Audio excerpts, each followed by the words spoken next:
জানো তোমরা, সনাতনী মতে হিন্দু শাস্ত্রে মহিলাদের সিঁদুর পরতে হলে সবসময়ের জন্যে বসে সিঁদুর পরতে হয়। আর এই মধ্যমা আঙুল দিয়ে সিঁদুরটা পরতে হয়।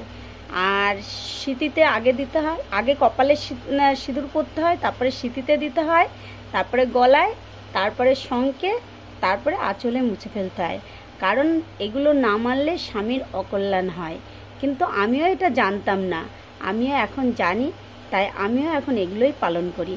তাই এই দেখুন, মধ্যমা আঙুল দিয়ে এই যে সিঁথিতে প্রথমে কপালে সিঁদুর পরব। ওম কেশবায় নমঃ,